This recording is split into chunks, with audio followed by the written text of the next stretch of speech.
This is the Gigabyte Brix Gaming, or the GB-BXi5G-760 to give it its full and thoroughly unappealing title. It's the latest in a line of tiny PCs from Gigabyte, but unlike its predecessors, this one packs some serious gaming horsepower.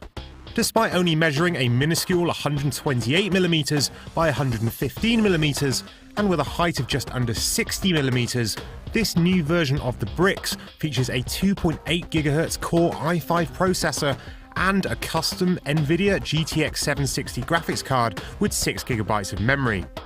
At $800, or around £560 without any RAM, hard drive or an OS, it certainly isn't cheap, and some sacrifices have been made in order to cram all that hardware into such a small chassis. Lurid green colour scheme aside, the Brix is a handsome unit, with a solid all-metal construction and a reassuring weight. Inside you'll find room for an M-SATA hard drive, 2 RAM slots for up to 16GB of laptop-style DDR3L memory, and a further connection for a regular 2.5-inch hard drive. Because the Brix comes bare bones, you'll need to buy and fit these yourself, but the process is easy enough for most people to do at home. Having space for an M-SATA and a 2.5-inch hard drive means you could easily fit a small SSD to the M-SATA port for your OS, and then buy a cheaper spinning platter disk for larger storage.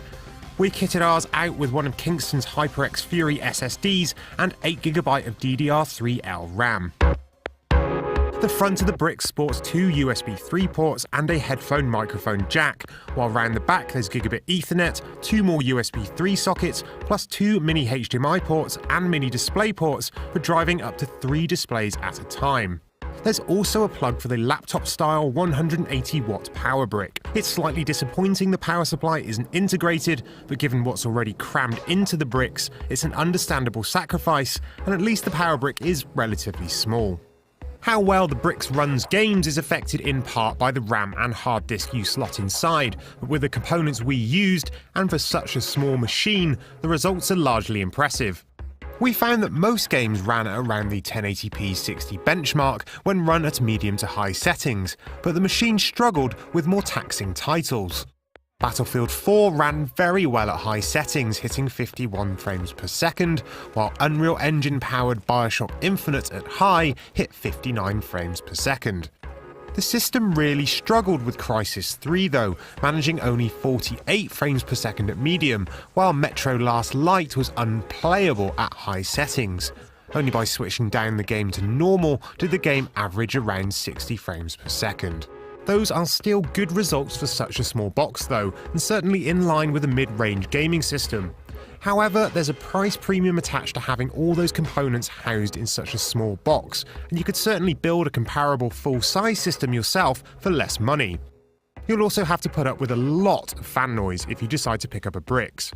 Even at idle, the Brix's fans are distracting, but boot up a game and they kick into overdrive. On a desk, it's obnoxiously loud, and even if you tucked it away into a cupboard, you're going to hear it. This thing pumps out a serious amount of heat, and it's clear that the cooling system, based on a copper heatsink sandwich and 2 little fans at the side of the case, isn't quite adequate for the hardware.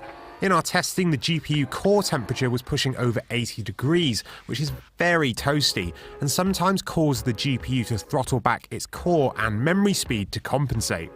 That's a shame because on paper, the Brix Gaming would make for the ideal living room PC or Steam machine.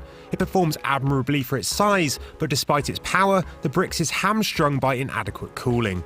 Here's hoping the next version can do better.